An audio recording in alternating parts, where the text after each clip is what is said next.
Hello, my name is Bill Henning. Thank you for your interest in GeoLearn, and in particular for your interest in this series on GNSS derived heights. This is part 3, using the NGS 58 and 59 guidelines for static heights and real-time precisions. We'll be looking at a number of things here, but we'll be concentrating on the NGS 58 and 59 guidelines, the field procedures, the adjustments, the baseline processing, and we'll also look at the alternative to doing that. So I think those will be important considerations. First, let's look at some heights in the NGS datasheet. You'll see here that there are several things to look at. In previous sessions, we pointed these out. Here is an ellipsoid height. We know we're going to get that from our GPS every time we set up. We're looking for NAVD 88 orthometric heights.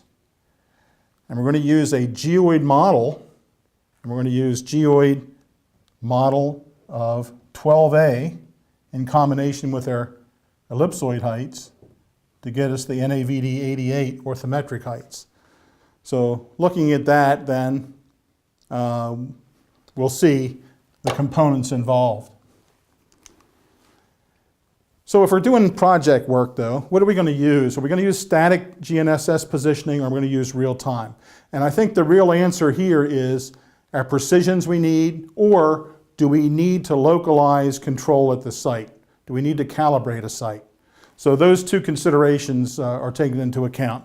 Static always is going to give you a better answer, but you're going to have longer field work, more involved field work, and then you're going to have to post-process the data back in the office. So you're not sure what you're going to get from the field until you bring it back and process the data. Real time, you always know you have an answer when you leave the field because you can look at it. But it's also faster, but not as accurate. Real-time networks are a great tool, but there's some problem getting really good NAVD 88 elevations using a real-time network. It's always good to localize to the existing control for benchmark data and develop your heights that way, orthometric heights. The good thing about real-time is that you can also navigate to a coordinate. So if you're looking for a manhole that's been silted over, if you're looking for an old control point that maybe has been covered over, you can navigate right to it as long as you know the datum you're working in and find that point.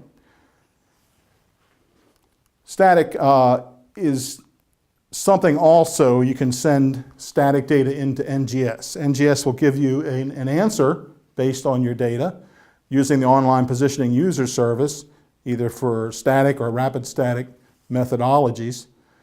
But you're going to get a point position. You're not going to get a network adjustment like you would with following the height modernization guidelines, NGS 58 and 59.